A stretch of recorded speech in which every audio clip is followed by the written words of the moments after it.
হনুমানজিকে শক্তি, ভক্তি ও সাহসের প্রতীক হিসেবে বিবেচনা করা হয়। তার মন্ত্র জপ করলে কেবল মানসিক ও শারীরিক শক্তি পাওয়া যায় এমনটা নয়, বরং জীবনের বাধা বিপত্তিও শেষ হতে শুরু করে। বিশেষ করে যদি আমরা কিছু মন্ত্র জপ করি এবং সেই মন্ত্রগুলো সঠিকভাবে অনুসরণ করি, তাহলে জীবনে সর্বদা সুখ বজায় থাকে। এই মন্ত্রগুলির মধ্যে একটি মন্ত্র হলো ওং হং হনুমতে নমঃ। এই মন্ত্রটিতে বিশ্বাস করা হয় যে হনুমানজির কাছে অত্যন্ত প্রিয় এই মন্ত্রটি, এবং এটি নিয়মিত জপ করলে ভক্তরা অনেক চমৎকার উপকার লাভ করেন।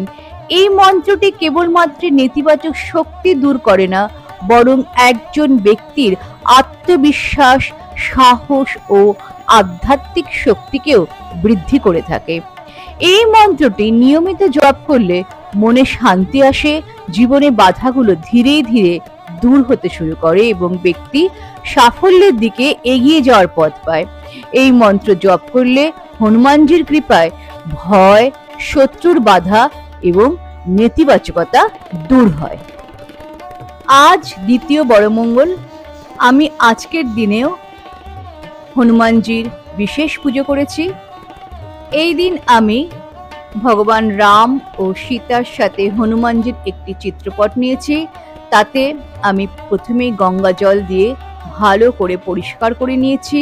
তারপর আমি এই ফটোর উপরে আমি দুটো মালা অর্পণ করেছি, একটি লাল জবার মালা আর একটি রজনীগন্ধার মালা।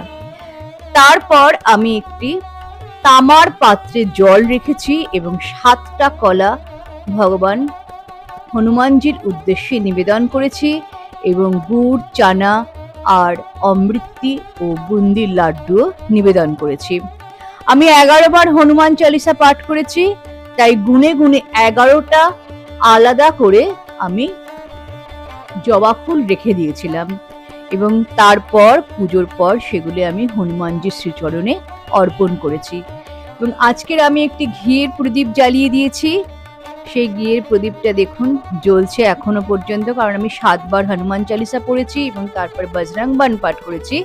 তারপর হনুমানজির এই বিশেষ মন্ত্রটি 108 বার পাঠ করেছি। আপনারা এই বিশেষ মন্ত্রটি বড় হনুমানজির পুজোর দিন অর্থাৎ বড় মঙ্গল পুজোর দিন থেকে শুরু করে নিয়মিত আপনারা জপ করতে থাকুন 108 বার করে। আমি এই মন্ত্র পাঠ করে আপনাদের শোনাচ্ছি। আপনারা পারলে এটা চালিয়েও কিন্তু সবসময় শুনতে পারেন। এটি অত্যন্ত শক্তিশালী এবং হনুমানজির সব থেকে প্রিয় একটি মন্ত্র। এরপর দেখুন যে তামার ঘটে আমি জল রেখেছিলাম, তাতে একটু ফুল রেখেছি এবং এটি আমার পুজো সম্পন্ন হয়ে যাওয়ার পর আমি এই জল সারা ঘরে ছিটিয়ে দেব। তার সাথে সাথে এই জল আমি আমার পরিবারের সাথে ভাগ করে নেব। আমি আজ হনুমানজির উদ্দেশ্যে একটি পদ্ম ফুলও নিবেদন করেছি।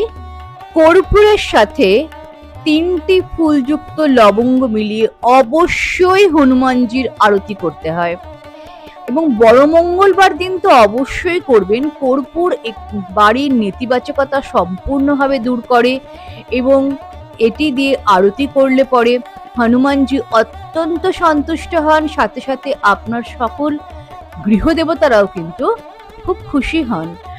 আমি কর্পূর দিয়ে আরতি করে নিলাম এবং আপনারাও ঠিক এইভাবে আরতি করবেন। মনে রাখবেন হনুমানজির পুজোর দিন অর্থাৎ বড় মঙ্গলবার অবশ্যই 11 বার করে কিন্তু হনুমান চালিসা পড়বেন। যদি সকালে আপনাদের পুজো করা সম্ভব না হয় তাহলে আপনারা কিন্তু এই পুজো রাতেও করতে পারেন। আজকে আমি আপনাদের আরেকটি জিনিসও শেয়ার করব। দেখুন, আরতি যদি সুন্দরভাবে হয় এবং দেবতাদের অত্যন্ত তাতে যদি দেবতারা খুশি হন, তাহলে দেখুন আরতির শিখা কিরকম ভাবে সোজা হয়ে জ্বলবে। এর থেকে বোঝা যায় যে ভগবান শ্রীরাম এবং হনুমানজি, মা সীতা আমার এই পুজোতে আরতিতে অত্যন্ত সন্তুষ্ট হয়েছেন।